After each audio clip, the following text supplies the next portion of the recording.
Good evening. If everybody could please take their seats. Turn off your cell phones too, please.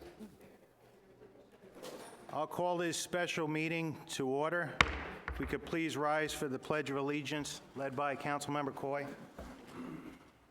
I pledge allegiance to the flag of the United States of America and to the republic for which it stands, one nation, under God, indivisible, with liberty and justice for all.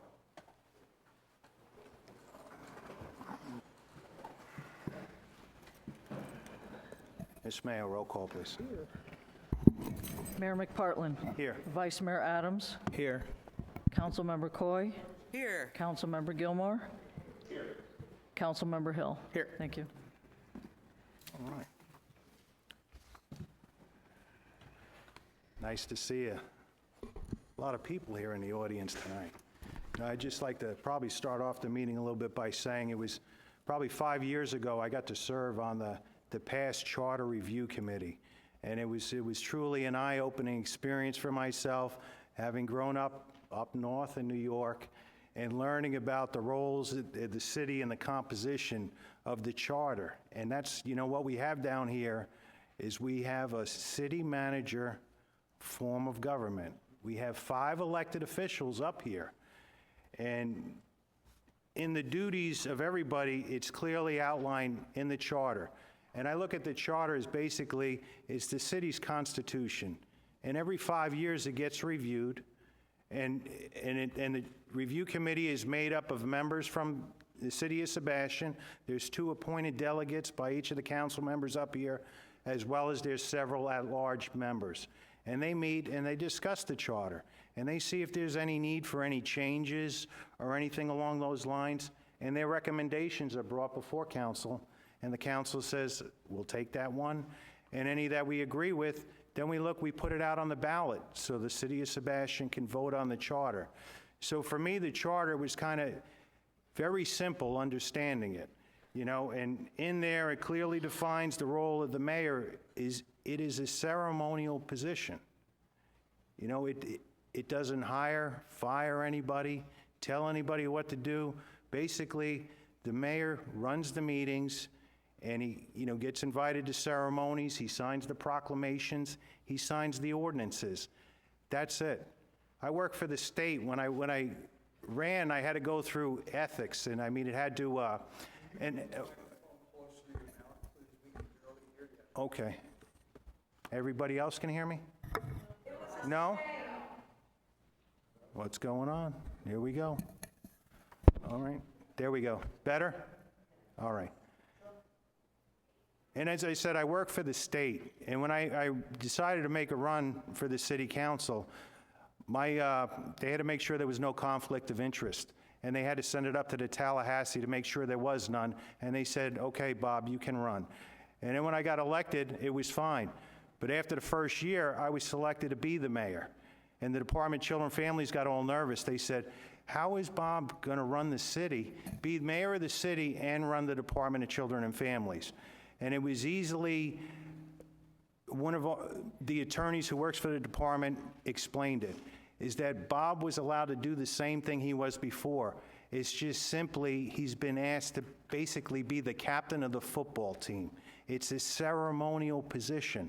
And in the charter clearly outlines the charter officers, who are the city manager, the city clerk, and the city attorney, and each of their roles.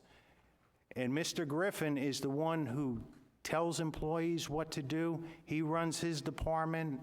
He's in charge of all the people, as well as Miss Mayo is in charge of the people that work for her. It just so happened today, I called up because I've been in touch with Miss Mayo, because also when we all get elected, we take an oath of office. And so when I called this morning, Jeanette answered the phone. And of course, Jeanette is probably one of the kindest, friendliest employees that we have in Sebastian, and we have all great employees. And I said, is Sally there? And she's like, no, what can I help you with? And I explained, look, I had spoken to Sally about this. She had sent me the oath that I took for office. Could you leave a message if she could make copies of that for me? I, in no way, shape, or form, have the authority to say, Jeanette, and Jeanette's always friendly, what can I do for you? What can I do for you? I don't tell Jeanette what to do. I call Miss Mayo and I say, so I left a message, could you have Sally make copies of the oath that I took for office, as well as a copy of the city manager's position, because that's what he's hired for, and he has many duties of which he runs the city and is responsible for. And the oath of office, you know, about, I do solemnly swear that I will support, protect, and defend the Constitution and government of the United States and of the state of Florida, that I am duly qualified to hold office under the Constitution of the state, and that I will faithfully perform the duties of the office of council member for the city of Sebastian, of which I am now about to enter, so help me God.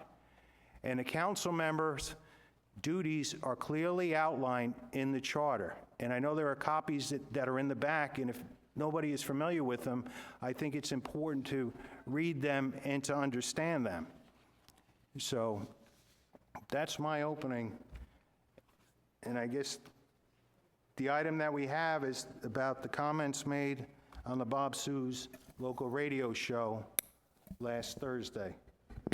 Ms. Coy? Thank you. And could you read, I had cataract surgery yesterday, so I only have one good eye. This one's non-existent. Could you read the purpose for the meeting on the agenda? Do you have the agenda in front of you? Yes.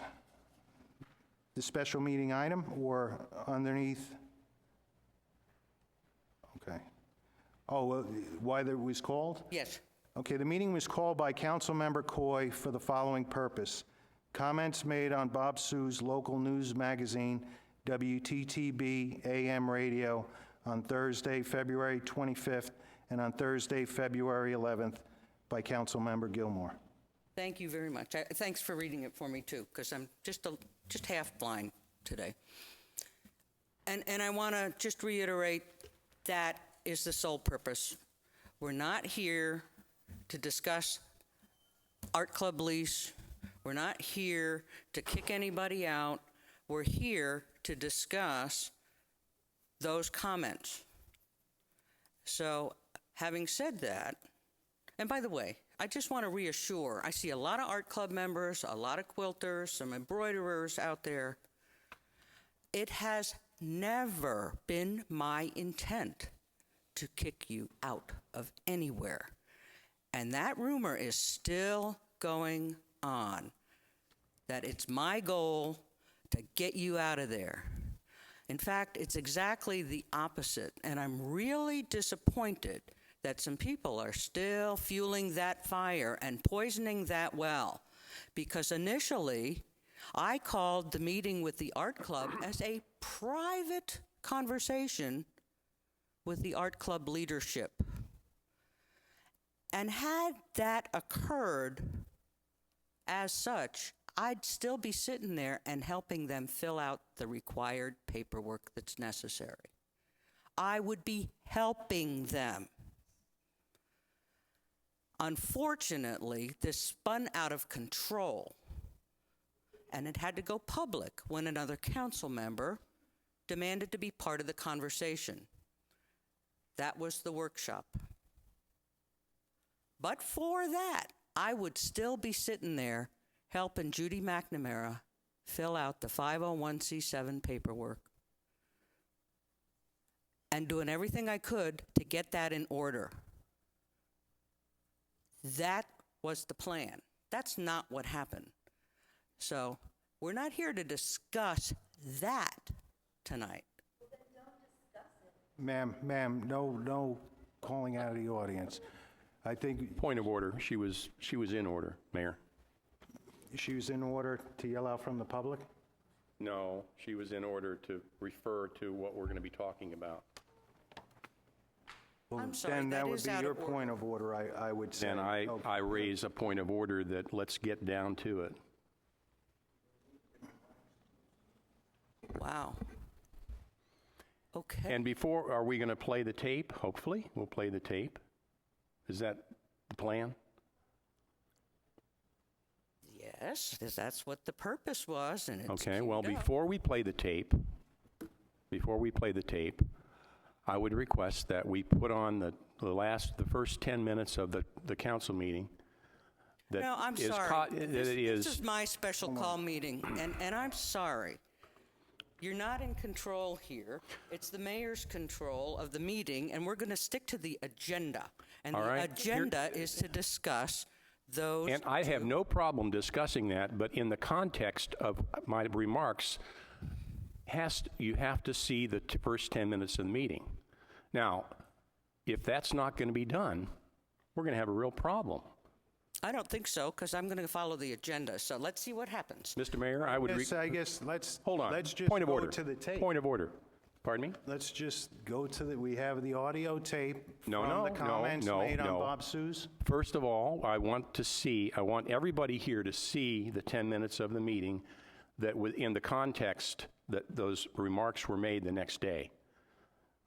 Now, there's a lot of people in the audience that do not have Comcast, or they don't have AT&T. They have not seen the meeting. And I think that for the context to be done as far as what I said on Bob Seuss, they need to see, and the public needs to see, the first 10 minutes of the meeting. That's all I'm requesting. I'm a council member. I can request that. And then we can have the audio tape, and then I'll be happy to have a discussion. I'll be pleased to have the discussion, but only after that's done. Control, control, control. It's been my 11-year experience that if a council member or a member of the public wants something played, it must be coordinated with IT, with Barbara, ahead of time. It has been. So it's there. It's there. Okay. Okay. Well, I have no problem playing the first 10 minutes of the last meeting, if you can It's there. get that going, Mr. Griffin.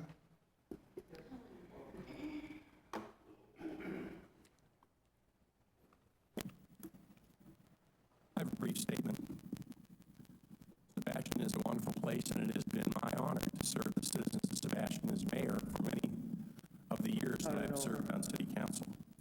It has come to pass now that 3 of my cohorts seem to be displeased with my current term, my 4th, We'll have her and I start it have no over. wish to continue to serve as mayor in this current atmosphere, and would point to section 2.06 of our city charter, subsection E, which states vacancies. In the event the office of mayor shall become vacant during the course of a term, the vice mayor, Just bear with us, and when she gets it right, she'll start it over. Okay. All right. in the event the office of vice mayor shall become vacant during the course of Why? a term, a new vice mayor shall be chosen as the first order of business at the next council meeting. I've given my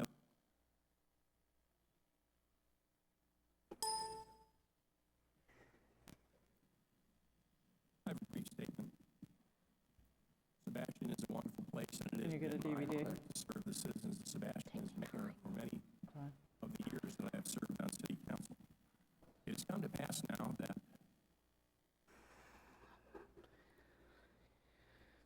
Barbara, don't feel pressure. That's it, We're just- all under pressure right now, They so. played about 5 minutes ago without issue, which fixed it beforehand. Give me just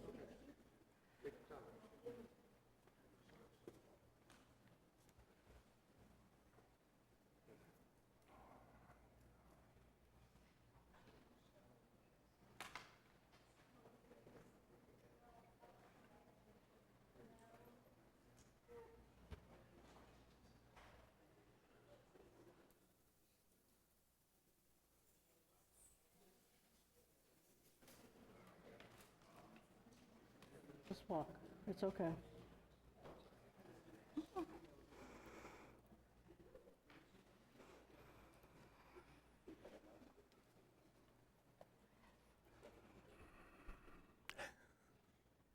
Here. Thank you. I have a brief statement. Sebastian is a wonderful place, and it has been my honor to serve the citizens of Sebastian as mayor for many of the years that I have served on city council. It has come to pass now that 3 of my cohorts seem to be displeased with my current term, my 4th, and I have no wish to continue to serve as mayor in this current atmosphere, and would point to section 2.06 of our city charter, subsection E, which states vacancies. In the event the office of mayor shall become vacant during the course of a term, the vice mayor shall succeed the Barbara, office can of you mayor. back it up, please? In the Thank you. event the office of vice mayor shall become vacant during the course of a term, a new vice mayor shall be chosen as the first order of business as the next council meeting. I've given, here. Thank you. I have a brief statement. Sebastian is a wonderful place, and it has been my honor to serve the citizens of Sebastian as mayor for many of the years that I have served on city council. It has come to pass now that 3 of my cohorts seem to be displeased with my current term, my 4th, and I have no wish to continue to serve as mayor in this current atmosphere and would point to section 2.06 of our city charter, subsection E, which states vacancies. In the event the office of mayor shall become vacant during the course of a term, the vice mayor shall succeed the office of mayor. In the event the office of vice mayor shall become vacant during the course of a term, a new vice mayor shall be chosen as the first order of business as the next council meeting. I've given my letter of resignation from the position of mayor to our city clerk, Sally Mayo, and as of this minute, I hereby vacate the office of mayor. Congratulations, Mayor Adams.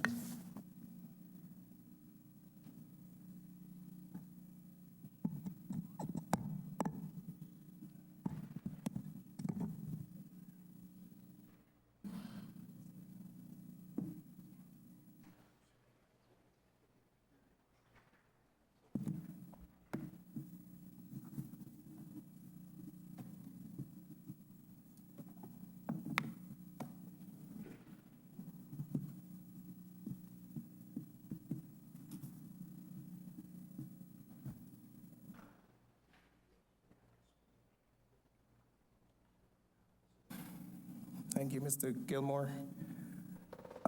Before we go on, I have to say I'm not thrilled about the whole situation here. Being mayor of Sebastian, Mr. Gilmore, I think, has done a fantastic job. And if there had been any issues, I would have hoped that he would have been given the opportunity to resolve the issues before a situation such as this came to being. That being said, though, the business of the city has to go on, and I reluctantly take on the mantle of mayor. It is something that is a great honor, but at the same time, the manner in which it has been bestowed upon me is not the way I wished it to be.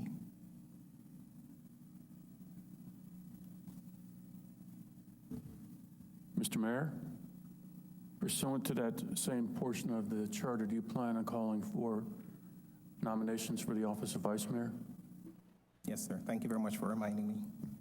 Can I have nominations for vice mayor? I have a question about that. Yeah, I would say that we're still on item number 5, and I appreciate Mr. Gilmore, but I would make a motion that this council's decision for mayor made on the organizational meeting on the November 18th, 2015 meeting be rescinded and direct vice mayor to open the floor for nominations for mayor.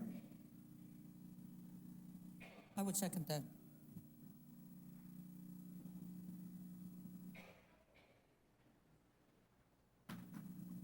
Mr. Attorney, is that the way we should proceed?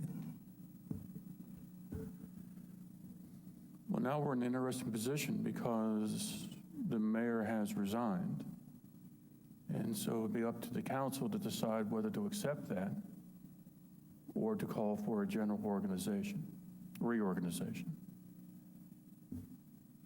If the council decides to accept Mayor Gilmore's resignation, then the mayor has specified that he would take over. However, if the council decides not to accept his resignation, call for general reorganization, then the motion is perfectly fine. It'd be up to the council. So, I personally do not accept the resignation because of the timing. There's been 2 whole weeks for this to have occurred, and it's the 11th hour.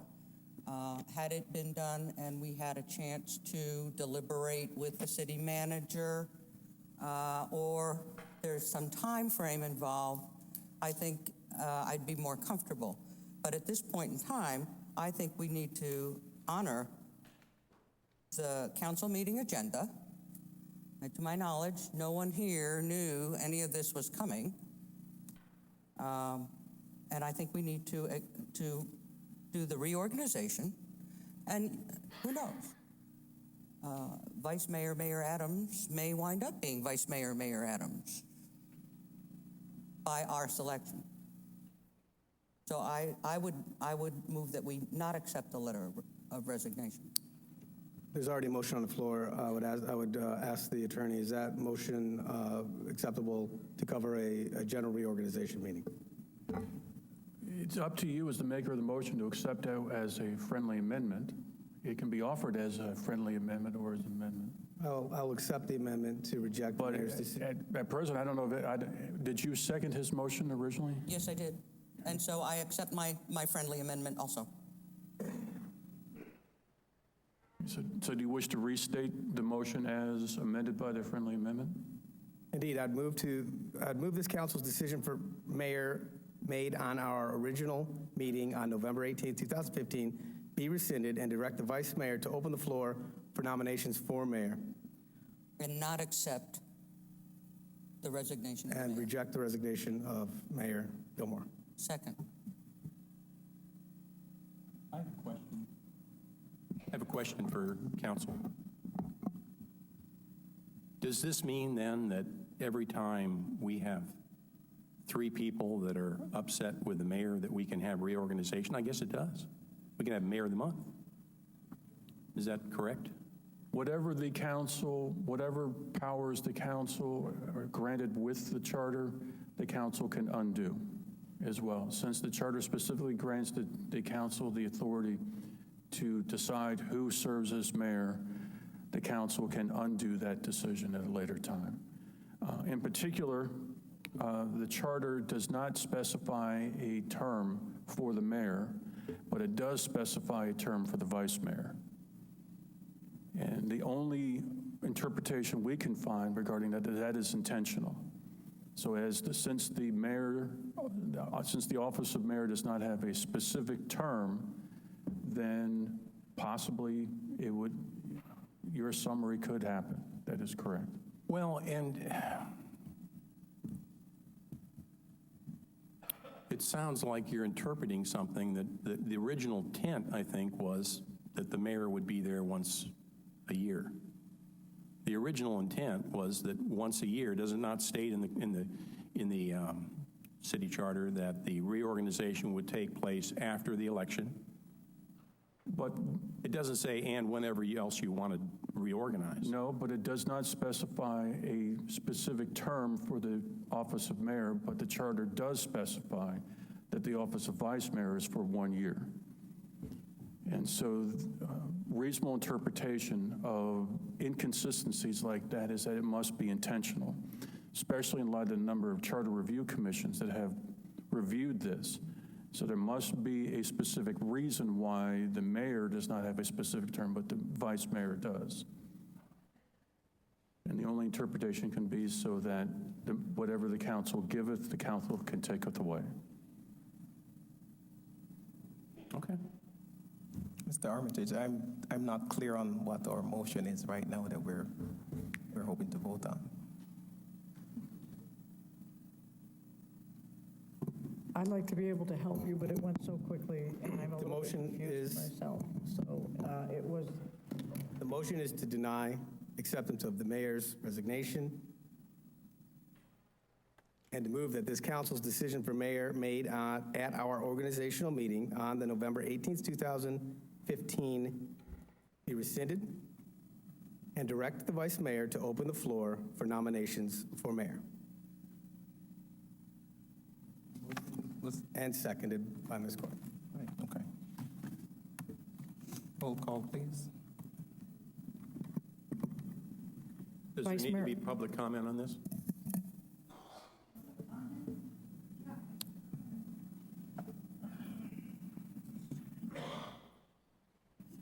as well as council discussion. Tina Caffro. Mr. Mayor, we're at 10 minutes. I don't know Bayfront if Terrace, we're going to go through all the public input on I that. was shocked, Mr. Gilmore. So if they ask for Are 10 you minutes. happy with Because them? I If you thought could you stop were it, doing Barbara? a fantastic job. I'm sad. You asked for the first 10 minutes. Is that sufficient for you? I'd like to see 2 more minutes. 2 more minutes going through the public comment, or what are you looking, are you? Just the election, that's all.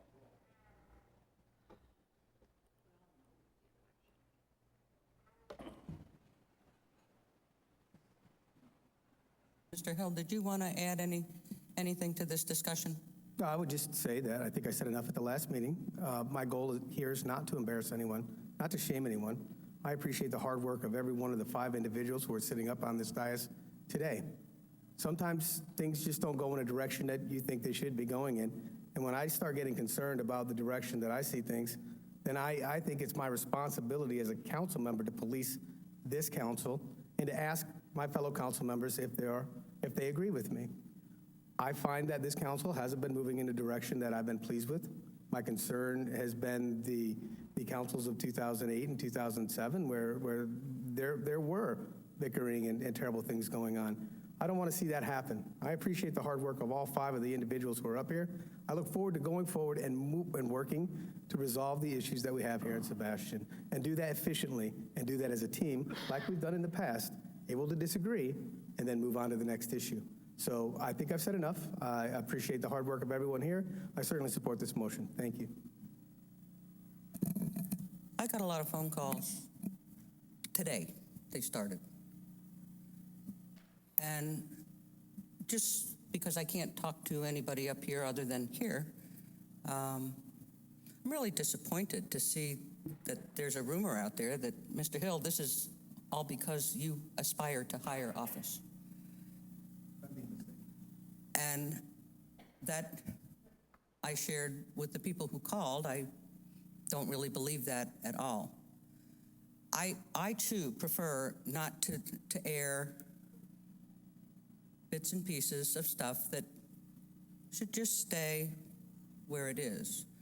I admire Mr. Gilmore for resigning, because I think after last meeting, that was pretty easy to see that something was coming. And I too applaud the work that he's done on the lagoon. And oh, by the way, that was another question I received today is, but what about the Indian River Lagoon Council? Well, you don't have to be mayor to serve on that board, and none of that's going to change. We are changing the position of mayor. Perhaps. Vote hasn't occurred. So to all of those people who are speculating on why this is happening, most of the stuff that was brought to me is not true. So please, understand. I appreciate the transparency. I don't know if anybody, council, did you read the letter from Ms. Munoz? There was a real good summary on some things that recently happened that was sent to council this morning. So, anyway, it's time to move on, and I believe we should go with, we've already made the decision to do the reorganization. So I am done with my sentiments. Are there any other comments? Otherwise, we can move to the vote. Mr. McPartland? I'm ready to vote. I mean, there's nothing else to be said, I don't think.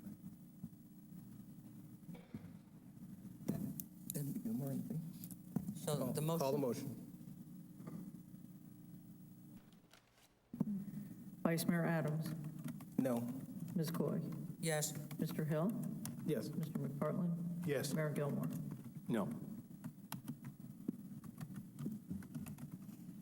At this time, I'll open nominations for mayor. I nominate Jerome Adams. I'd like to nominate Bob McPartland.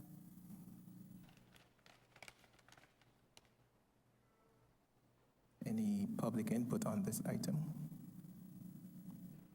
Seeing none? Ms. Mayor, roll call, please. Okay, I'll state your name, and then you give me the name of the person. Ms. Coy, McPartlin. Mr. Hill, McParland. Mr. McPartlin, McParland. Mayor Gilmore. Adams. No point in going on. Vice Mayor Adams. Adams. Thank you, Barbara. Congratulations, Mayor McParland.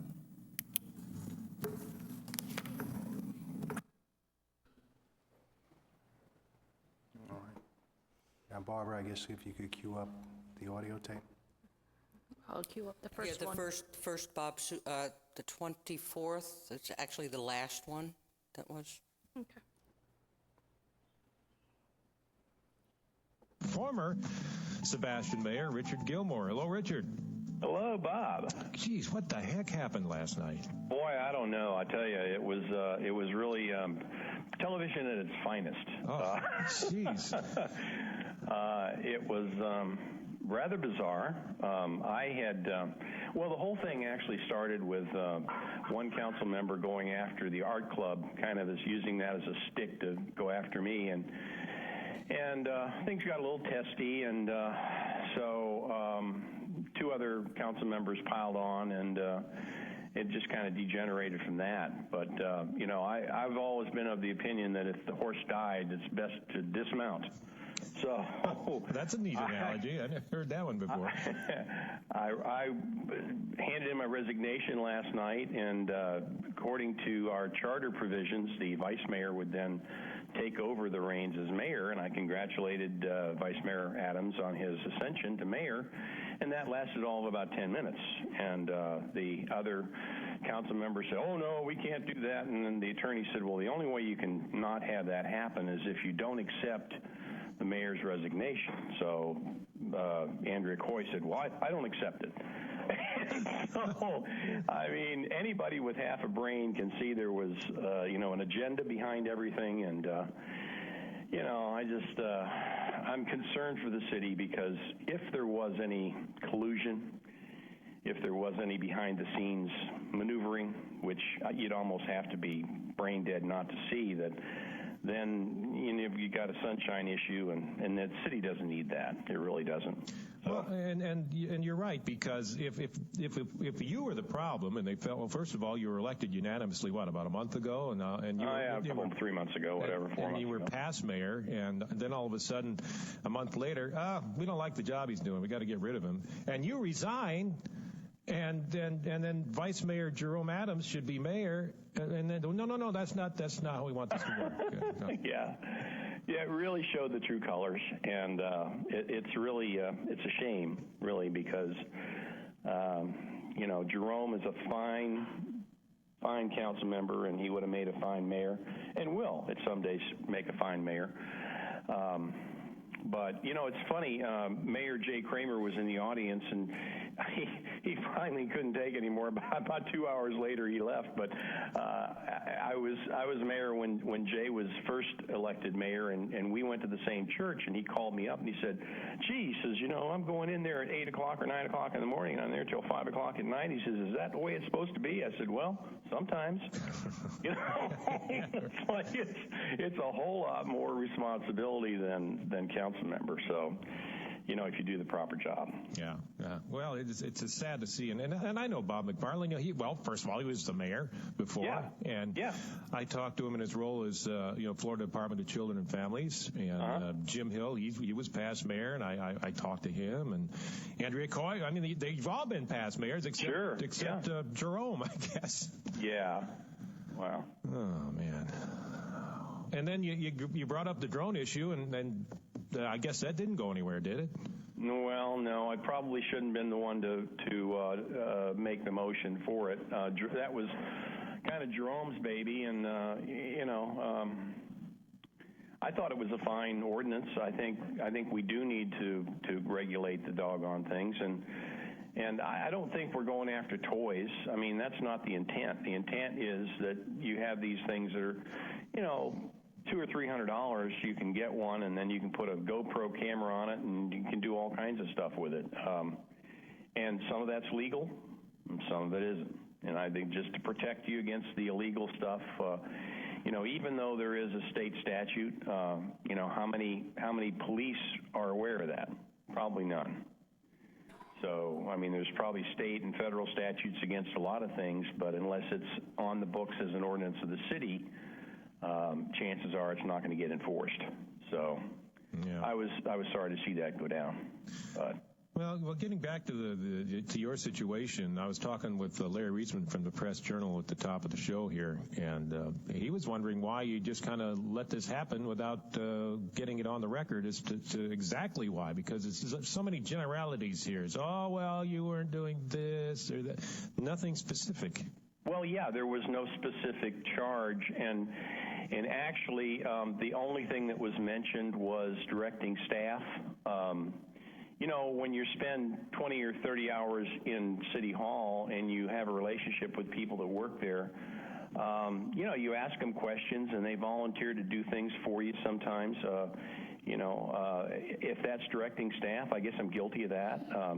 You know, going back, gosh, when we first hired a environmental specialist, and it was from my direction and my, you know, pushing that we need a new environmental specialist because we didn't have one. And part of that task, part of her job was to do the testing on the lagoon, on the waters that flow into the lagoon. And, you know, I had taken it upon myself to go out and grab the samples and bring them in and put them in the lab and leave a note saying, please run these tests. And, you know, 48 hours later, they weren't done, and, you know, I was upset. I mean, I took the trouble to go out and grab the samples from the different outfalls, bring them in the proper container, and that was their job to do that, and they just, oh, well, I didn't get around to it, and, you know, I was a little upset. So, I mean, if you know, if directing staff means that you can't talk to anybody except the city manager and the city clerk and the city attorney, then why even have a, you know, position as mayor? It doesn't make any sense. Well, this has got to make things a little bit uncomfortable in future council meetings, I would think. Oh, I would think. It would be a little testy there, so. Yeah. Are you still going to be the point man on the Lagoon Council? I will, yes. Because I know that's something that you were instrumental in actually bringing to Sebastian and actually getting. Well, yeah, and you know, here's the thing. You know, we busted our back to get that Lagoon Council put together and bring them to Sebastian, and the city mayor took it upon himself to write 4, you know, Lagoon Council parking spaces in there. And one of the council members said, oh, that's terrible. We shouldn't have that. Are they handicapped? They can't. It's just, you know, what is that all about? I mean, you welcome somebody to come there, and then you paint it out saying, well, you know, sorry, but you have to park somewhere else. Yeah, it's Sebastian, ridiculous. Home of friendly people and 6 old grouches, and it sounds like a couple of them might be on the city council. Could be. Jeez. So, I guess I'll talk to Bob McFarland next week if he'll talk to me. Oh, sure. Yeah. I mean, Bob will be a fine mayor. He did a great job when he was on mayor before. You know, he can run a meeting. Oh, so, yeah. You know, so. No, he's a good guy. It's just politics, I guess, huh? That's it. You know what they say, politics makes strange bedfellows. Yeah, well. You can take that any way you want it. And there was some talk about the fact that, you know, I remember the older days in the Sebastian City Council where I thought you guys are going to settle your differences out in the parking lot, but the rumor was it was kind of heading in that direction again, but no, I mean it hasn't been. There's been a little dust up over the art club, but you know, it's just politics. That's all. So, yeah, North County style. Yeah, jeez. We may take the baton back from Vero. You know, we passed it off about 8 years ago, but we may be taking that back from Vero. Well, you know, it's sad that it had to happen, and you know, you obviously have done a good job, or I guess you wouldn't have been reelected unanimously. And why all this came about all of a sudden, yeah, who knows the real agenda? I guess. Huh? Yeah, well, I'm sure we'll find out down the road, but. It is what it is, and 3 votes, if 3 votes can do anything they want, well then, you know, why even have a charter? If the charter doesn't say what it means, well, I guess 3 votes down the road, you know, 2 or 3 months go by, and if three people aren't really pleased with Mayor McPartland, then we can try again. We can have another reorganization, and then another one, and then another one, and hey, it could be a mayor a month, you know? You know, what you should have, there's a Jimmy Buffett song about the Banana Republic. Might be a good tune to play. That could be my new theme song. You never know. All right. Well, former Mr. Mayor, I appreciate you being with me these past, 2.5 years? Yeah. Well, Bob, you always be my mayor of the airwaves. How's that? Oh, I appreciate that, Richard. Tell me when the election is. I'll vote for you. Yeah, I'm not sure when that's going to be. Okay. In light of what happened to you, maybe I'll just be a perpetual campaigner. That might be, that might be better. All right. Well, best of luck to you, and good luck with the rest of your term there. Okay. Thanks, Bob. You have a great day. Thanks. You too. Thank you, Barbara. That concludes the February 25th interview with Bob Sues. Now Yeah, let's hold, can we just address them one at a time, sir? Sure. Because there's a lot in there. I don't even know where to start, so I'll start by saying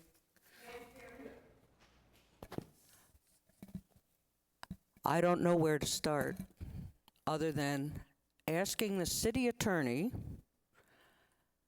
at the reorganization meeting that we listened to the first 10 minutes of, the council meeting, was there anything inappropriate done at that meeting?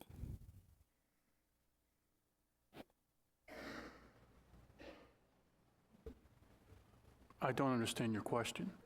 Did we follow the rules? Did we do anything that we were not allowed to do as council? No.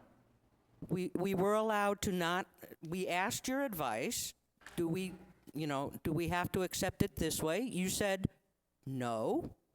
We did not accept the resignation, and we had a vote. So nothing, sir, I'm going to ask one more time. Nothing at that meeting was out of order or inappropriate action on behalf of council. No. But this does fall into a very gray area. I don't think anything in the charter contemplated something like this happening. Okay. Let me hear you. Okay. But, nobody's point. We asked you for advice at the meeting, and we followed your advice. And your advice was, what council doeth, council can undoeth, and we undideth the mayor, and did not accept his resignation. All right. Since our current mayor chose to introduce the subject with the charter, which thank you very much for the lengthy charter explanation, I want to, and thank you, Mr. Gilmore, for coming. Because I really wanted to, you can't hear me? Barbara, what's wrong? I got a green light here. Am I on? There you go. That better? Okay. Because the green light's on, now I can hear it better too through the mic. Okay. So I guess the first thing I'd like to start with after the introduction and we have 4 mayors sitting up here. 3 former and a current. Many of which have had more than one term as mayor. This is news to me. Whoa, there we go. Holy cow. But we're going to get feedback. Okay. At no time did it ever take me 20 to 30 hours a week to be the mayor. It's a part-time job. The mayor gets paid $700 a month. And by charter, it has very limited responsibilities.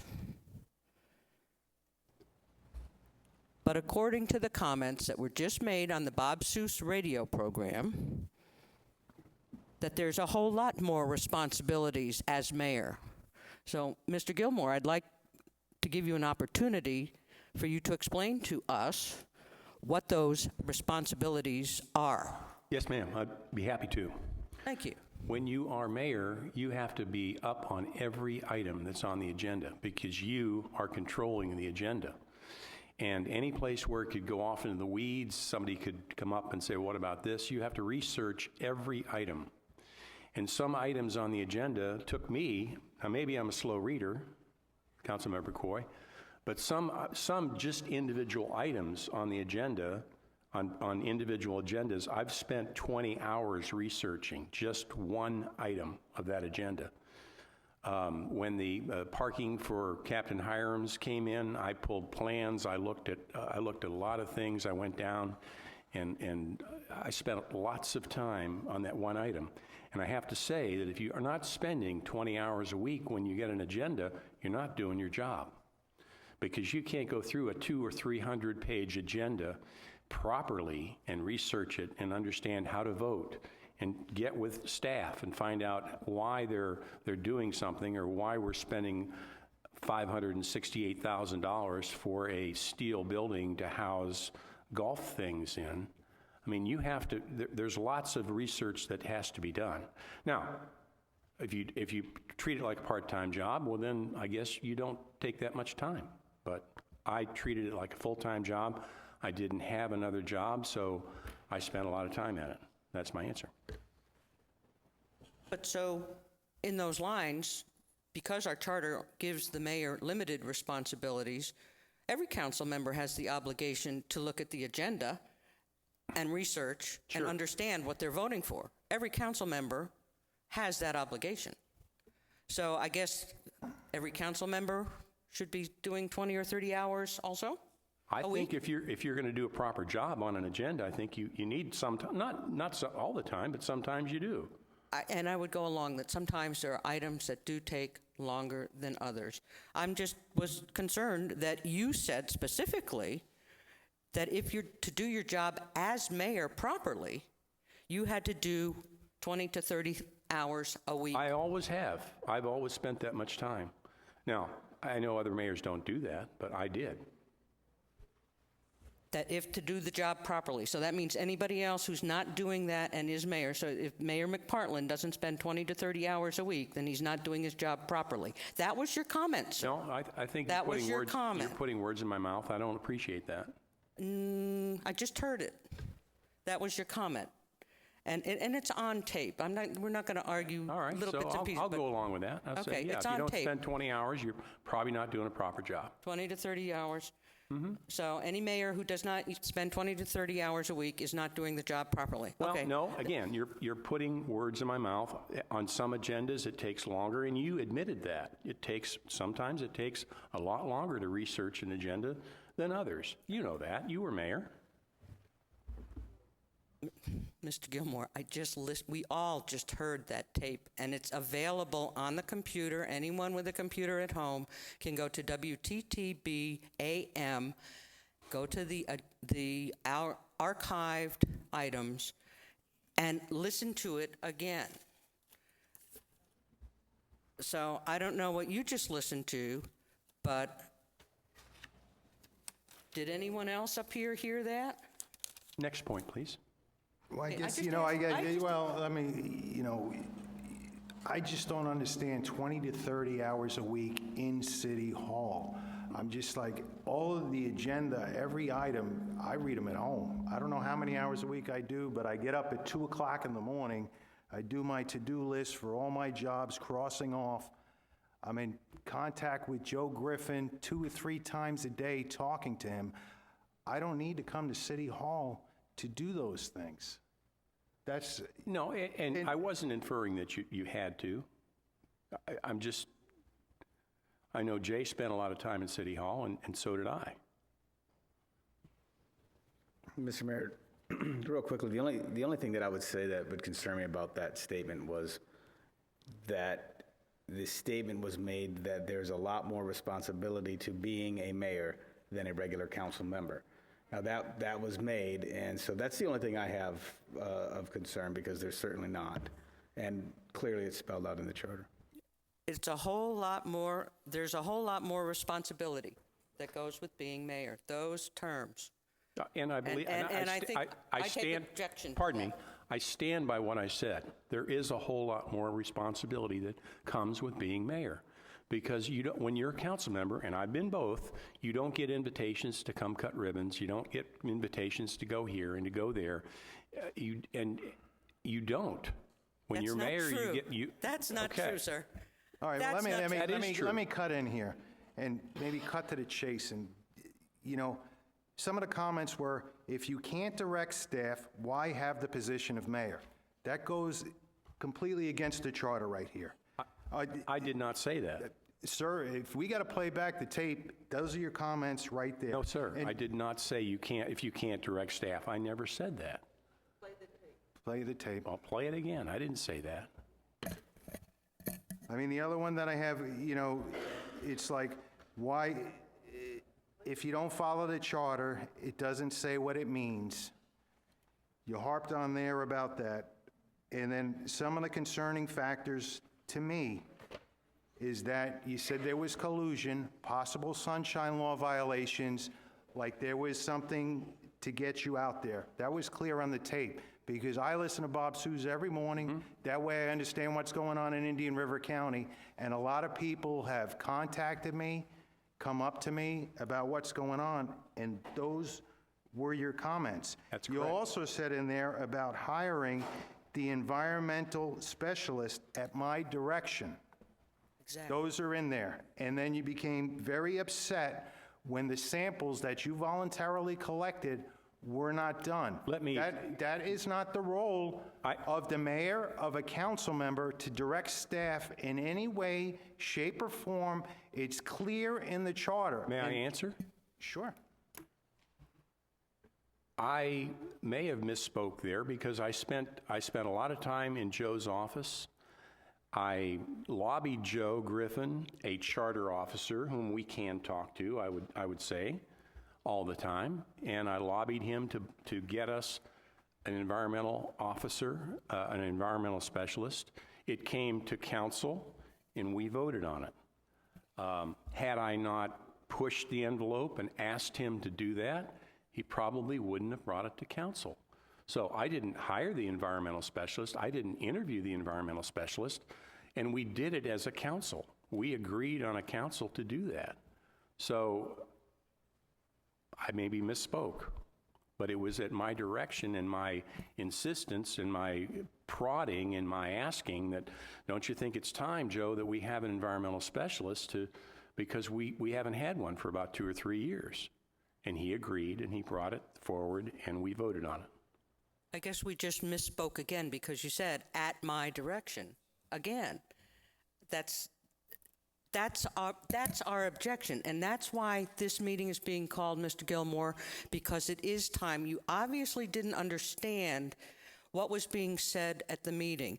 I was telling people the next day, while you were on the radio program with Bob Sues, I was telling people the next day how I was really thrilled that it went so well, that we were so cordial, and that we didn't have to go through a bunch of crap. And I was so pleased until I heard the Bob Sues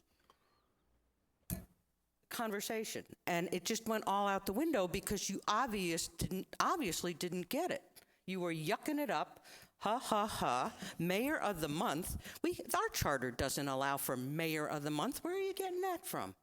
Well, over and over and over. It certainly does now. All 3 people decide, and you can have mayor. You can be mayor next month, and then, oh gee, we'll get Jim the following month just in time for the election. That's We would have to have a reorganization meeting for that to occur. Well, sure, And that and we could could just happen every call month. on it, you know, But, we'll you just- know, also on the topic about the environmental specialists, and they didn't test the samples, you said that you got upset. I did.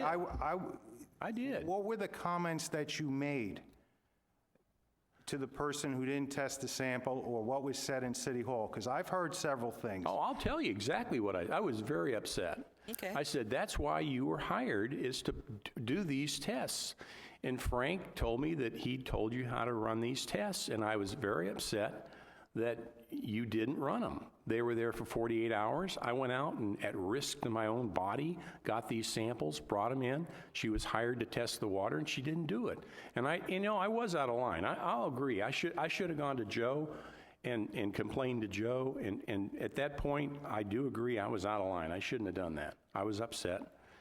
And I can see where this whole thing is going. So let me just say this one thing. Mr. Mayor, can I make a comment? Yes.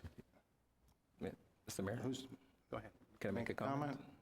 Yes, sure. Okay, thank you very much.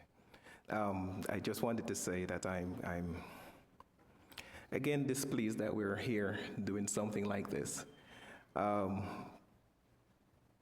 own opinion, I think Mr. Gilmore is probably just overzealous in what he's doing. To me, it seems like he really cares about the city and what he's doing. So he may have overstepped his bounds.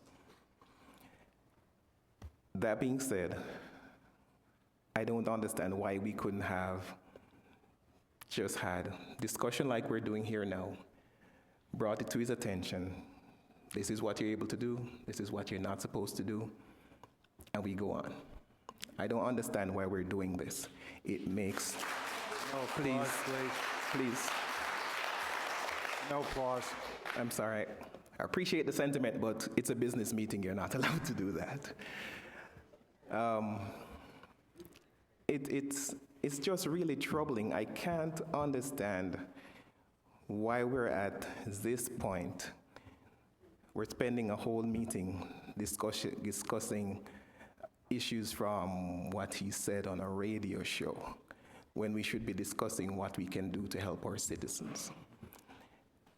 Don't understand it, not in favor of it, not really wanting to be a part of this, but because I am as a member of this council and I'm here to serve the people, I'm sticking around, but I'm not pleased. I really don't think we need to be rehashing something that we've already gone through a week ago. My opinion. May I respond? I wish we didn't have to have this. I wish we didn't have to have the reorganization meeting. I wish we all understood the charter and our roles in there. But unfortunately, what happens is if you have a council member that goes outside, or a mayor or a vice mayor, and starts directing staff, it undermines the authority of the city manager who is responsible. I have heard things which I don't care to air.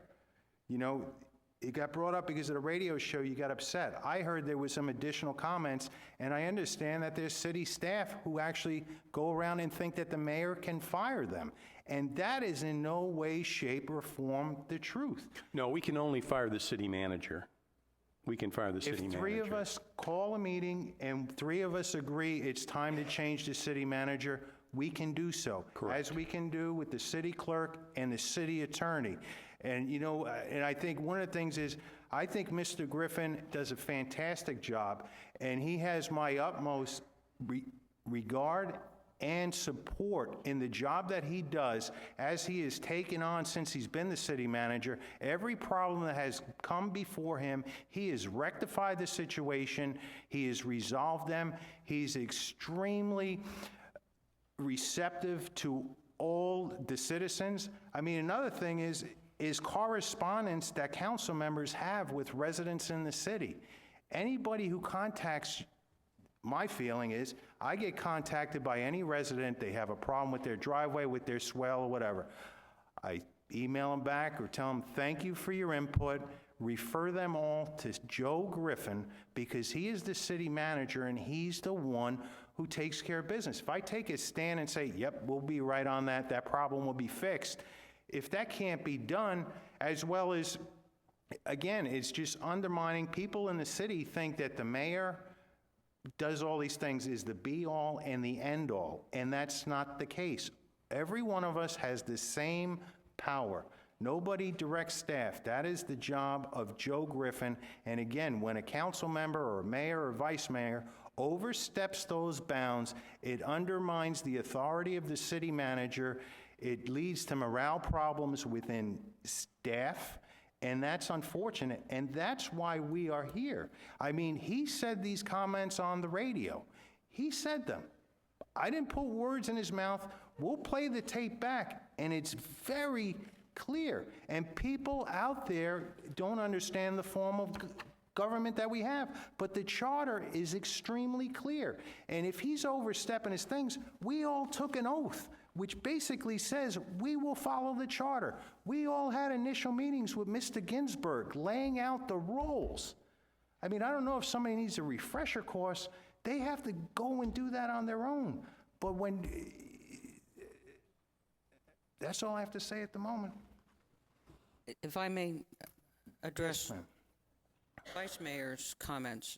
I don't think they can hear you. Again? There you go. There we go. Okay. Mr. Vice Mayor, we would not have to be here had these comments not been made the day after our last meeting.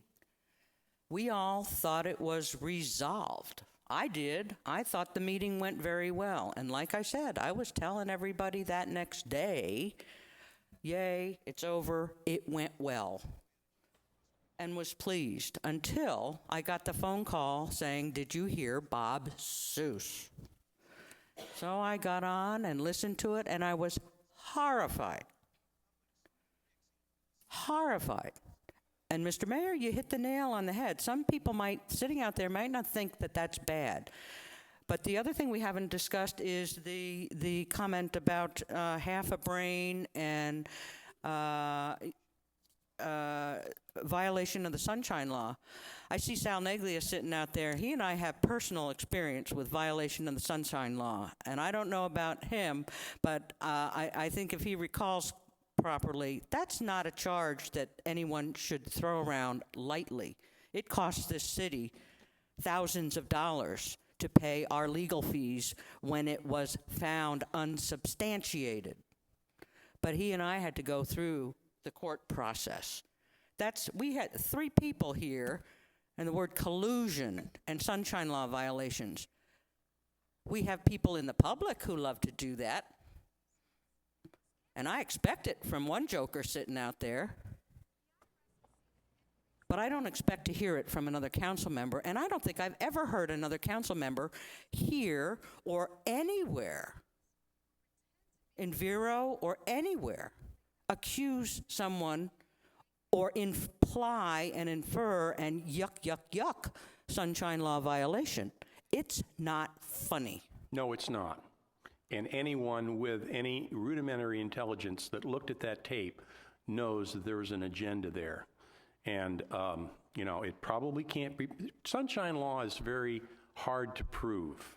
It's very hard to prove. I told the city manager several weeks ago, I sat on a grand jury in the Keys, and we, as a grand jury, looked at sunshine violations in the mosquito control district down there, and it was very messy. And it had to do with two commissioners that were overheard talking at a party. One of the people that was on the grand jury actually went to a mosquito control meeting and brought up the issue, and she poisoned the well for the whole sunshine violation charge that we were looking at as a grand jury, and it went away. But it is no laughing matter. And I did not say that trying to gin up anything against the city. I would not want the city to go through that. But I think anybody that reviews the tape, that looks at what went down, if all you were interested in, you all, was reorganization, you had that when I resigned my post as mayor, vacated it, and gave the gavel to Vice Mayor Adams. You had reorganization then, but no, that wasn't enough. You had to exert a pound of flesh, and you had to further humiliate me. And you know what? Let let me just say this. I will give you thanks in the great assembly. Among throngs of people, I will praise you. Let not those gloat over me who are my enemies without cause. Let not those who hate me without reason maliciously wink the eye. They do not speak peaceably, but devise false accusations against those who live quietly in the land. They gape at me and say, aha, aha, with our own eyes we have seen it. O Lord, you have seen this. Be not silent. Be not far from me, O Lord. Awake and rise to my defense. Contend for me, my God and Lord. Vindicate me in your righteousness, O Lord, my God. Do not let them gloat over me. Do not let them think, aha, I just what we wanted, or say we have swallowed him up. May all who gloat over my distress be put to shame and confusion. May all who exalt themselves over me be clothed with shame and disgrace. May those who delight in my vindication shout for joy and gladness. May they always say, the Lord be exalted, who delights in the well-being of his servant. My tongue will speak of your righteousness and of your praises all day long. That was 3,000 years ago, King David. Isaiah 32:8 says, but the noble man makes noble plans, and by noble deeds he stands. I'm still standing, but I'm not going to put up with any more of your foolishness. Good night. No applause. All right, all right.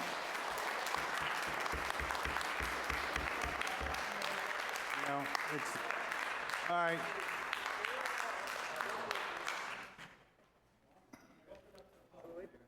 Wow. It's unfortunate that somebody thinks the council was out to humiliate them in any way, shape, or form. You know, and to be reciting scripture, you know, I don't know. But, you know, one of the comments he started with on the radio show was, when the horse dies, it's best to dismount. Well, I have one. If you don't have anything nice to say, you shouldn't say anything at all. But he continued on, and he talked about the integrity of the council that's up here.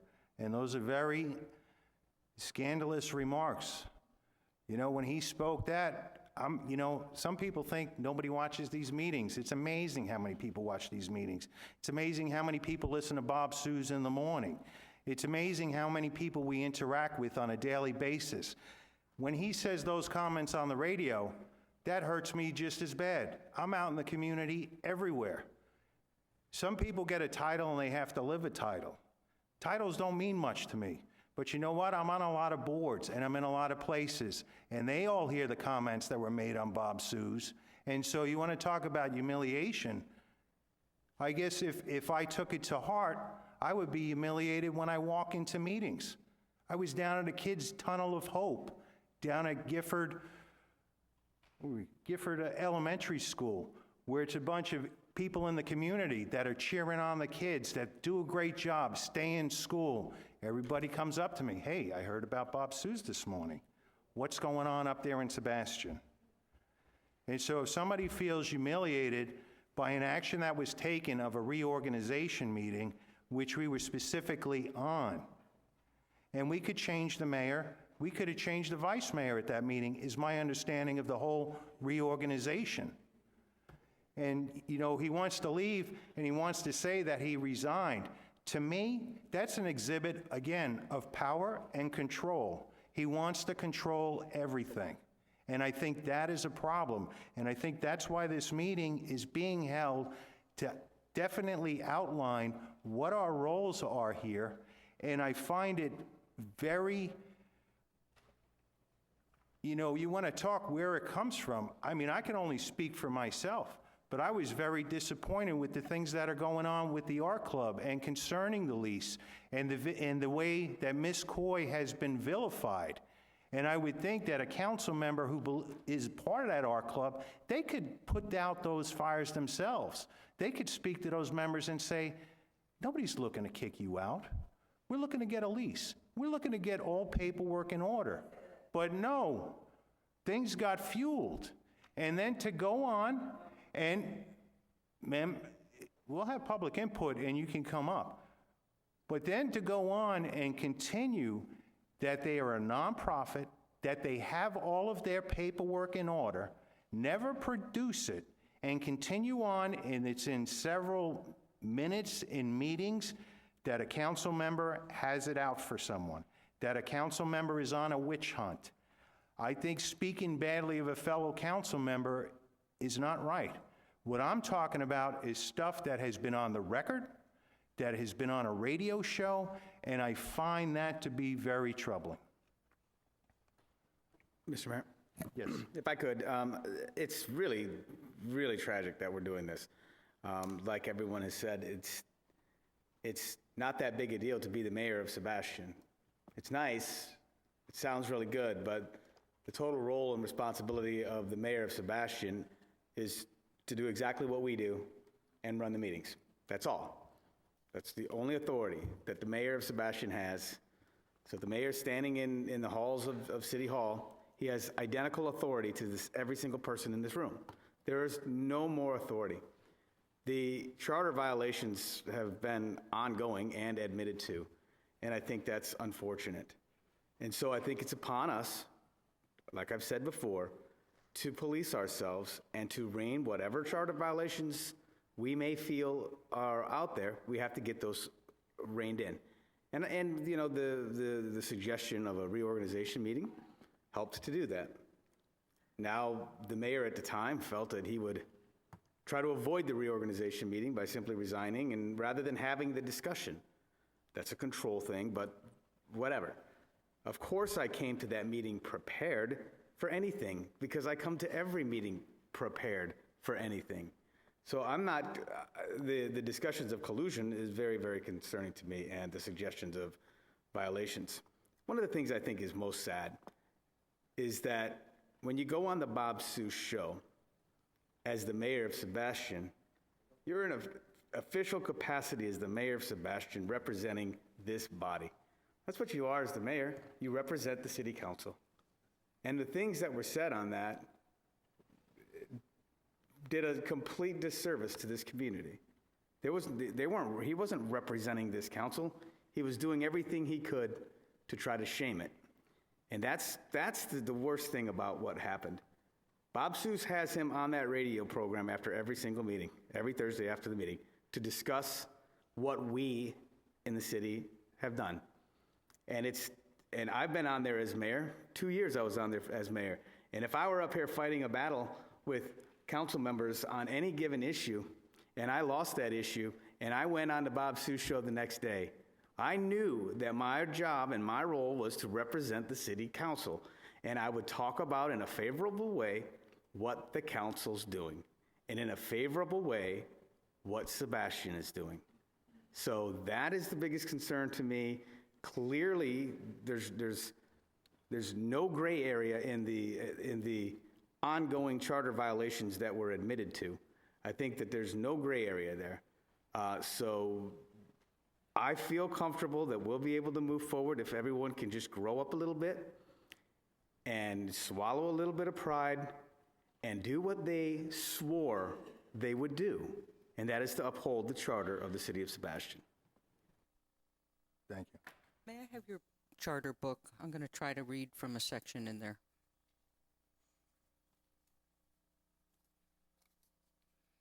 Thank you for bringing that up, Mr. Hill, because that was another thing on my list, is that regardless of how each of us individually as a council member feels about our decisions as a council body are just that. Whether it be a 3-2 vote, a 4-1 vote, 5-0 vote, a decision of this council is a legal decision.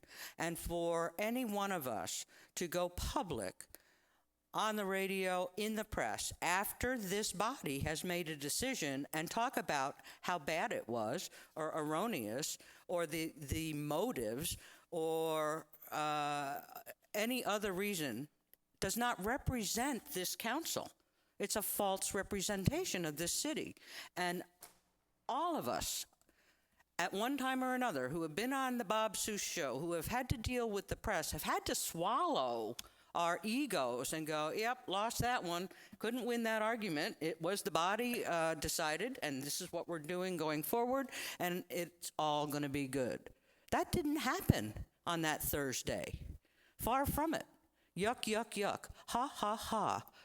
Laughing it all off like a joke. It's not a joke. and there were some serious allegations. There was a charter violation. And oh, by the way, if I can read it, there's a section in the charter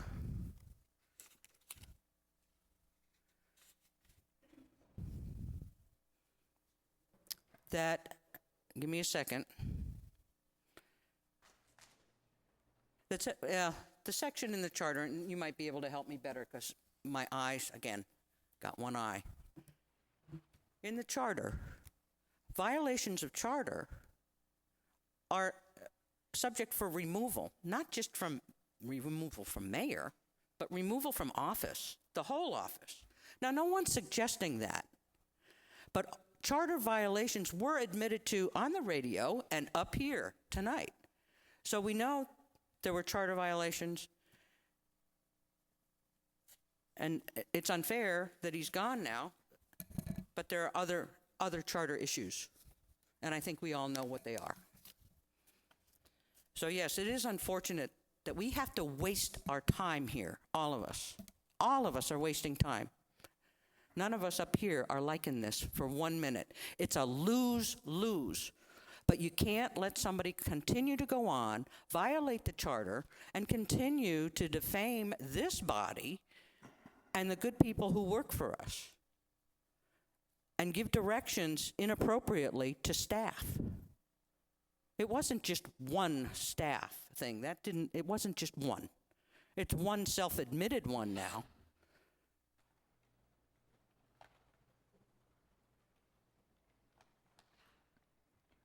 There is in section 2.08, vacancies, forfeiture of office, filling of vacancies, subsection 2, item B, forfeiture of office. A council member or the mayor shall forfeit his or her office if he or she, 1, lacks at any time during his or her term of office any qualification for the office prescribed by this charter or by law. Number 2, violates any express prohibition of this charter. And in the charter... And section 2.10, the city council employee relationship. Oh, amen. Is in section 2.10, it outlines the city council employee relationship. Neither the city council nor any of its members shall in any manner dictate the appointment or removal of any city employee except the charter officers, nor shall the city council or any of its members give orders to any employee other than city council orders to a charter officer. The city council or its members shall implement all policy matters through the appropriate charter officer. That means I can't go down and tell Joe Griffin as a council member, as one council member, I can't go give an order to him. It takes 3 or more of us to give direction, and it comes from up here. Nor can I go to any other staff member and give orders or directions. Fill this out, do this, do that, test this water, heads will roll. It's the same as when I called the clerk's office today and Jeanette answered the phone and I left the message to please have Sally make the copies of the items we had previously discussed. It's as simple as that. I could not add, and Jeanette was, what can I do, what can I do? I can't tell Jeanette, make those copies for me. Even though she's willing to, you have to direct it through the appropriate charter officer. So, anything more on the February 25th tape? Okay. Want to play Barbara, can we play the February 11th tape, or do we want to replay the 25th tape? No. No? Okay. Anybody who's interested, as Ms. Coy mentioned, they're in the archives on the WTTB station. February 11th? February 11th. Now you got to... Mayor Richard Gilmore. Hello, Mr. Mayor. Hello, Bob. A little cold to be on the golf course this morning. Oh, a little nippy out there. Yes, sir. Yeah, so, well, let's see. You had a meeting last night. Anything of note happen? Well, yes and no. I mean, we had to dust up about the art club not being a 501c7, which we basically proved we were. That is a continuing saga. I don't know that it'll ever get resolved, but hopefully it will at some point. Well, if you prove that you are, why would there be a problem? I don't know. I mean, there's always another forum that's requested, so. Oh. One of those things. It's a political thing, Bob. Really? Yeah. But you're a member of the club, aren't you? And you're a politician. Well, politics is, it's pretty strange. You know that. Oh, yes, I certainly do. Well, anyway, I guess along with that, you got an art show coming up. Are they going to let you do it? Well, hopefully. I don't know. Maybe we'll have the art police out there checking everything, make sure everything is kosher. But anyway, we have our annual judge show in the park, and that's a 2-day show. So we have a... The rest, that was the gist of it, and there's no need for us to listen to shows and stuff that's passed. But the objectionable part was right there. Once again, this goes to exactly what we just discussed, that as a council member, as the mayor, as the vice mayor, we have to provide the media and the public with the truth. So I will ask this council, when we left the meeting that night asking for documents, was it true that the art club had proved that they were a 501c7 by IRS standards? Was it true? No. No. We did, in fact, ask for 2 items.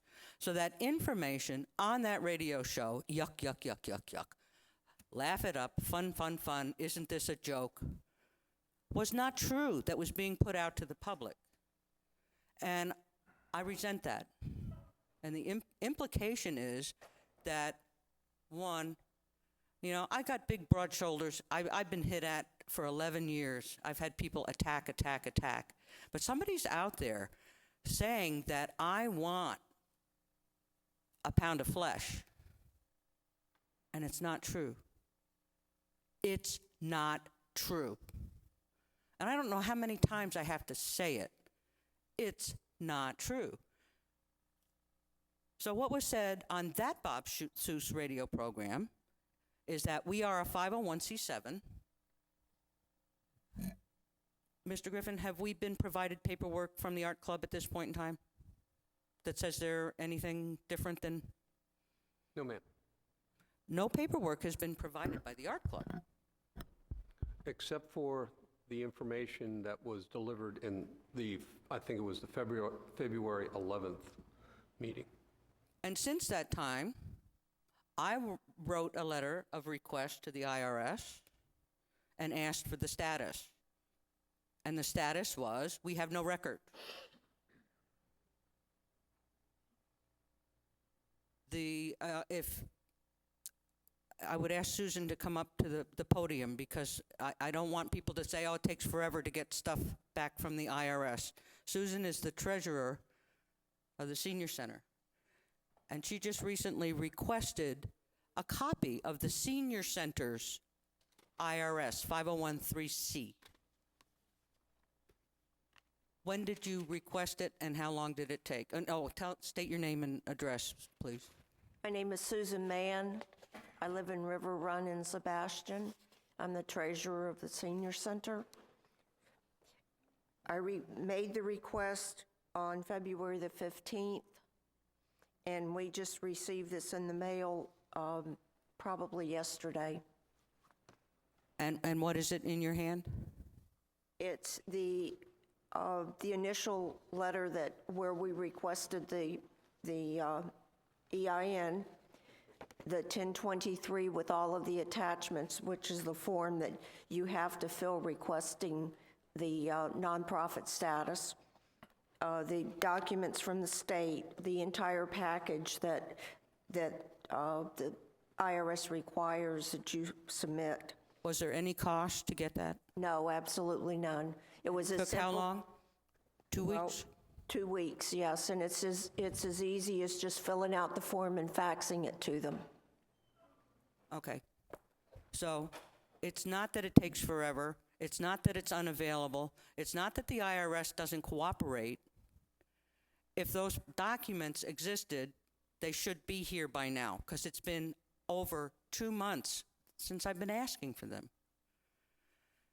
So the only thing to believe is that there is no 501c7 paperwork. And when I requested it, I got the no record back. So I'm objecting to that as being put out as gospel to the public, because it's simply not true. Yet Mr. Gilmore wanted Bob Seuss and wants you all to believe that, and in his words, we are a 501c7. And he kept using we. And we asked him up here as counsel to distinguish himself from we being council and we being art club.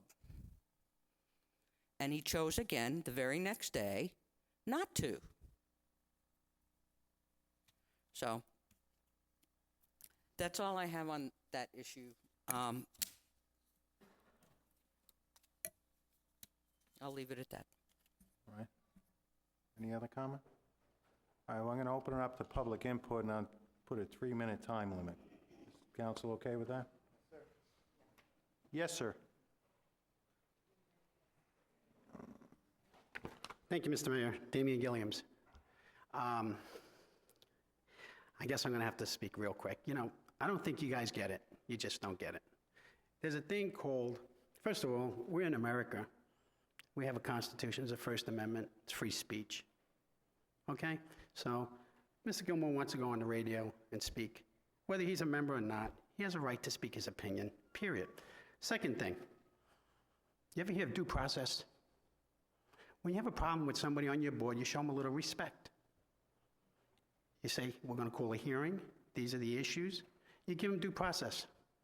You don't sandbag the guy. That's what you did. You sandbagged him. Then, not only did you sandbag him, this classy gentleman right here who was vice mayor, you sandbagged him as well. That's what you did. You guys just don't get it. You sit up here defending your art clubs and your senior citizen center, and I'm not going to get into that tonight. Our roads are in terrible repair. Our drainage swells are in terrible repair. The canal walls are falling in. And this is what you do. You spend hundreds of dollars to have this attorney here for this tonight. This is an embarrassment to our community, Mr. Mayor. And Jim should know better. He's been around for 11 years. That's why we need term limits. We need to change the charter back to the way it used to be and let the people put the mayor in. See, you guys switched it on us, and everybody really didn't know. Now you got the good old guys deciding who the mayor is. See, if the people pick the mayor, that mayor will be there for at least 2 years. And if you ask an attorney, 100 of them, one question, you get 100 different answers. So who are you kidding? He was just trying to do the right thing, the attorney that evening, to save everybody a lot of embarrassment. Personally, I would have challenged him. I don't think that he gave the proper advice. I think that you guys appointed him for, it should have been at least a year. You didn't give him due process. You didn't tell him what he was doing wrong. You didn't give him a chance to correct it. That's called respect. And I think you would want that yourself, Mr. Mayor. You would want the common decency. That's all he's upset about. Show a little respect. He served as our mayor for many years. He did a good job. There was never an issue with him until we have a problem with the golf course contracts not getting done on time, and he's going down to City Hall to find out what's going on. Oh, and then Jim don't like that because Andrea's going to go after him. Andrea's going to go after him. So now we're going to speculate what took place. Honestly, there needs to be a state attorney come down here and do an investigation. I personally think sunshine law violation, and I think Coy, you, and Jim are all involved in it. Sir. That's my opinion. This is a free country. I'm entitled to it. And you would welcome an investigation. Sir, you would welcome an investigation. Thank you. I look forward to your meetings. I can't wait. All right. Thank you. Hey, thank you for your input. And one thing you're correct on is the City Charter Review Committee is meeting, And I encourage all the citizens to come partake in the meeting. If you have recommendations and think there's changes that are needed, go right on ahead, and it'll come to council, and it'll go out on the ballot. And I think we need more engagement by the citizens. Anyone else? Yes, ma'am. And while All she's right, come coming on. up, Mr. Mayor, just so that people understand, we don't change the charter up here. The Charter Review Committee does the work. They put the recommendations in, and the people vote on charter changes. We do not have the power or authority to change charter because we wanna. Right. All right. Yes, ma'am. Tina Caffro, Sebastian. The town that we live in is known as a fishing village. It's not known as that anymore. The last 2 weeks, I don't want to admit that I live in this town. I've heard what you've said tonight. I've listened to the tapes. I'm just saddened because you as council members are supposed to work for the people. We didn't know what was going on. You did. As indicated before, I think out of respect, you should have called a meeting and let the taxpayers know what was going on. As far as Ms. Coy stating she wants everybody to stay where they are, well, I beg to differ with that, because on 3 meetings, and you can run the tapes, she says that she wants everybody to be the same, a 501(c)(3). Well, my little group doesn't qualify for a 501(c)(3). So what happens because I can't file for that? Not everybody can have the same thing. That's what makes us all different. Okay, you represent the people. Please start to do your job. Thank you. Thank you, ma'am. Ms. Caffro, Ms. Caffro. Ms. Coy. Ms. Caffro, please let me just say this. I've never said 501(c)(3) ever. Yes, For you everybody, did. no, not for everybody, 501(c). You can be a 501(c)(7), 501(c)(4). And what happens if we don't But qualify? you guys don't qualify. It doesn't matter. No one's kicking you out. I've talked with the city manager, and we'll address it at council on how we deal with your organization, the embroiderers, and the quilters. We'll deal with that separately, because you aren't. We know you're not. But no one has kicked you out. Not yet, but that's what we feel like. That's exactly what we feel like. Because you can, and I don't think this is the time nor the place to discuss this. It's public meeting, ma'am. You just asked for a public meeting to discuss Yes, but it. at the next meeting, that is supposed to come up because you requested it to be on the agenda. For the art club. For the yes. art club update. For the Okay. art club update. Mr. Griffin, have Point of I order, talked? Mr. Mayor. Mr. Mayor, Yes. this is a public input, and Ms. Coy, we can argue with every single person that comes up here about those points. We will have a meeting. She's welcome to come up and give her input, and a question and answer, and I think is inappropriate at this time. But she's one of the people spreading the news that they're getting kicked out, Well, you and they're can- not. And at the Well, end there's of nothing public that's input. going to change the mind. I mean, but we're not putting any eviction notice out on anybody, and, At the end of public input, we can have another discussion. All right. thank you, ma'am. Yes, ma'am.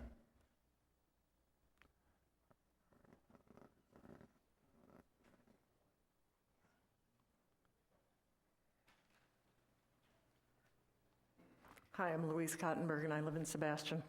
I've lived in Sebastian about 22, almost 23 years now. I am now serving on my 4th Charter Review Committee. The charter is and I need to tell you that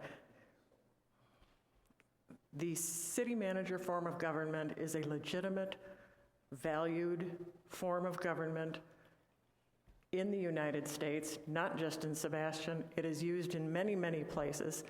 It is very effective. That's the form of government that was chosen before I got here. So it wasn't you guys who switched it, regardless of what Mr. Gilliam said.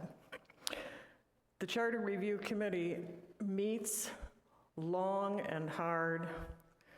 We go over word by word, every single sentence. We question the meanings of the words at every venture, and we do it every 5 years. The committee is an advisory committee that then comes up with advice to the council that these things, and there's always a list, should be changed or wordsmithed in this way or that way. And the idea of the charter is to keep it viable, to keep it functional. And let me tell you, it is not a document that any of us who spend hours and hours and hours working, studying, questioning, researching take lightly, because we know that this is the document that guides the actions of our city. And to have anybody who is an elected official say that by their actions or their words that it's not an important document, that is so disrespectful for the hundreds and hundreds of hours that citizens have spent working on their document. It's kind of like throwing paint on the Constitution. I resent it very much. I found that whole thing to be, oh my gosh, our own little Trump. Thank you. Thank you, ma'am. Yes, sir.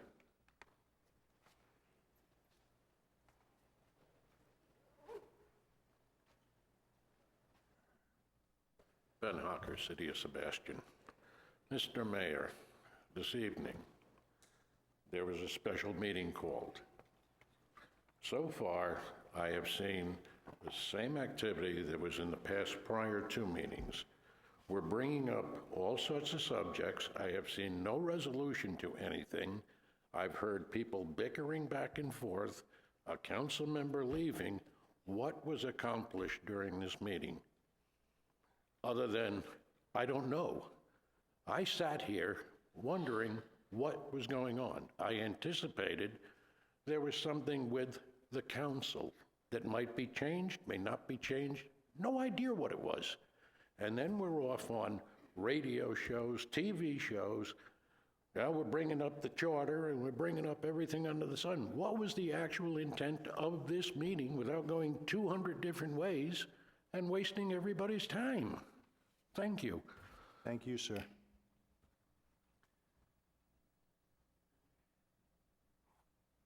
Anyone else public input? Yes, sir.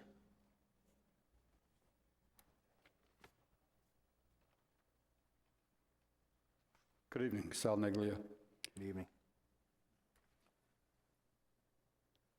I'm sorry Mr. Gilmore had left, but as a council person, when I was a council person, vice mayor, I also went up to City Hall and spent maybe 15, 20 hours a week, maybe more. Sally Mayo helped me quite a bit because I wanted to look at tapes and see what was going on, so I could prepare myself and the rest of the council for what was coming up on the agenda that night. There were things we had to look for that I didn't understand, and I went up there and spent the time. And if Mr. Gilmore did spend the hours that he said he spent, he was only doing it to help the city, help you guys to prepare more maybe on the agenda, that you might have missed some things. The other thing that it irks me why Mr. Adams wasn't chosen as the mayor. Why you guys did not want him. I mean, a little transparency would be nice to know why you guys didn't want him. I mean, it seems like you got a three-man kingdom over here. But this gentleman deserved the opportunity to be the mayor. You were mayor twice or three times. Mr. Hill was, and so was Ms. Coy. Gentlemen, what you guys did, possibly you figured the charter and to get rid of Mr. Gilmore because he overstepped his bounds, and you felt he went to some of the personnel and asked them to do things for him. But this man got kicked in the butt. I think he deserved to be mayor. And maybe you should change it again and make Mr. Adams the mayor. Thank you. Thank you, sir. Anyone else? Yes, sir.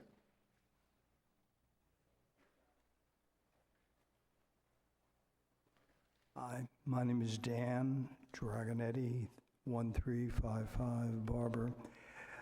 I think my feeling is that Richard is a really well-motivated person. I don't think he had malintent in any way, shape, or form. And if he's what we call in the military a hard charger, you're a former military, Mr. Griffin, and so is Andrea. I think Mr. Hill was. There's something to be said for doing a 20 or 30-hour work week. And I respect his work ethic and his integrity. I think all of this was most unfortunate for you folks. It had to be tough. But my bottom line is I think he was a very well-motivated gentleman. Thank you. Thank you, sir. I was also in the military, too. And I think it's very important that there is not only boundaries, but there is a chain of command. And that's where it follows with Mr. Griffin. And when you go outside the chain of command, it undermines all the authority. And that's what I think, part of the meeting was. I mean, the comments that were made, and again, as the comments were on the radio, then why have a charter? Okay? And as Ms. Kaufenberg came up, this is an extremely important document. This is like the Constitution for the city of Sebastian. And there are rules, and you need to follow the rules. Anyone else, public input? No? Further council discussion? I would like to, well, no, I'm sorry, Mr. Hill. No, I would just finish up by saying that, again, I think that, it's not about, it's not a big deal to not be the mayor. If we understand the rules of, and what is the mayor, and it's unfortunate, I think, that Richard left, and like I said before, we should be going forward and looking at what we can do rather than try to stir things up. We're simply just deciding who we want to run the meetings here. Let's be honest about what the mayor is. And so if the council's not happy with who's running their meeting, then we have every right to change who's running the meeting. That's all we're doing, folks. That's all we're doing. And I think we have plenty of reason. We have admitted charter violations. I don't need to beat it up anymore. My goal and my desire is to see us move forward as a council who can work together. I believe that Mayor McPartlin is the right person to hold the gavel right now to guide us through these, what are apparently going to be difficult times. Now, the difficult times are not based upon the individual sitting up here, so let's be clear on that. But I believe that Mayor McPartlin will be able to guide us through this, and in a few weeks or a couple of months, it's my desire to see us back to functioning as we were supposed to do, like the day we put the hand on the Bible and swore to uphold that charter. Thank you. Ms. Coy, anything? Yeah. Two quick comments, and they will be quick. Mrs. Caffro and the Embroidery Club and the Quilters and everybody who was in that building, the Art Club, everyone over there, you're not going anywhere. And to the quilters specifically, and the embroiderers, and the Boy Scouts who use the building part-time, you are different from the others because you don't have exclusive use of the building. Other people use it at different times. So the first thing we're going after is to get people who have exclusive use, like the Historical Society, the Senior Center, the Art Club, have exclusive use of property at a discounted rate. The park, the Craft Club, has discounted rates because of their nonprofit IRS determination. The Sharks, might be soccer. All of those organizations get special discounts from us. That's who we're looking at. And no, they are not all 501c3s. Many of them are. But the art club, it's probably be best organized as a 501c7, and that's fine. No one's demanding that they be a 501c3, 4, or 5, whatever fits, whatever the IRS and the state is going to agree to. So it's not one size fits all, and it's not people, small groups like the quilters or the embroidery folks who are part-time users. Totally different. So please understand that and know no one's making you move. I think the best question of the evening was Ben Hocker's question tonight. What did we gain by all of this? Ben? Wow, what a good question. So what did we gain? This is the only time we can talk. And we didn't have that opportunity. We chose at the last meeting, well, and it wasn't all our choice, too. There was a lot of things going on, a resignation, and it was a control issues going on with the letter of resignation and a this and that. So things happened at the last meeting that didn't make our discussion, well, we should have discussed it more. I think we were all just really glad that it was over. I'm speaking for myself, but I think I even heard Mr. Hill at the last meeting, now that we heard it twice, say, hey, no dirty laundry, don't want to go into it, yada, yada, yada. So we were all pretty much happy to have it done. We didn't do it then. What's the purpose of this meeting? To discuss the issue, invite the public, answer the questions, ask the questions of each other and get answers, because we can't talk to each other. We came to consensus today that a mayor has a certain role, and it is by order of the charter what that role is, and the council members. And we all here understand that and agree to it. We did get to discuss certain specific issues with someone who admittedly violated our charter. It was important to do that because that's got to stop. And I think this way, it's just a reminder to each and every one of us, don't do that.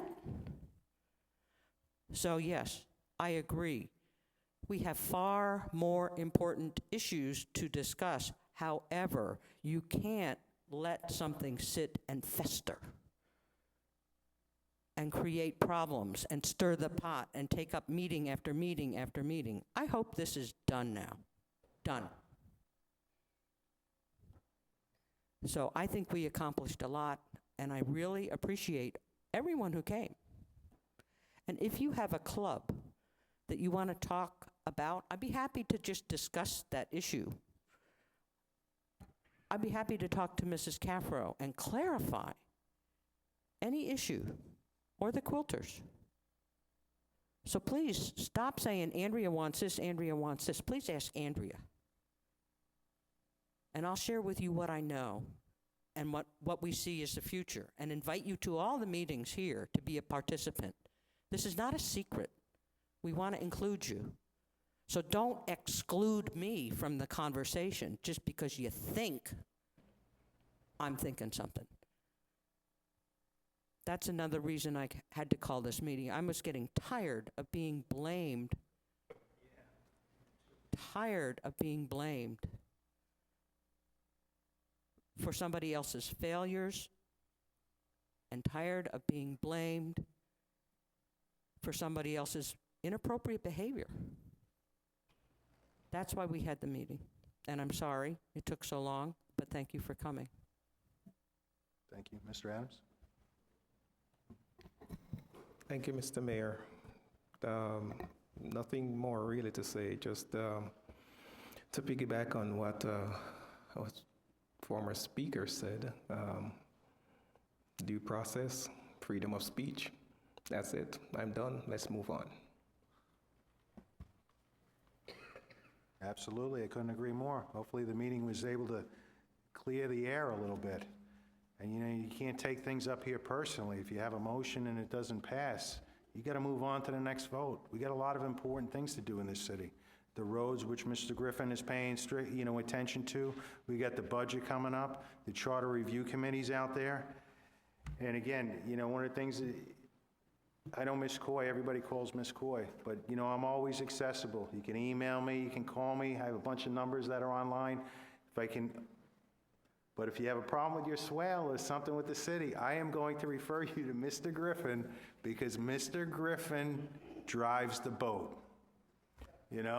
If you have a problem with Mr. Griffin's not answering you reasonably, I can probably intervene and we will have a meeting. But Mr. Griffin runs the city.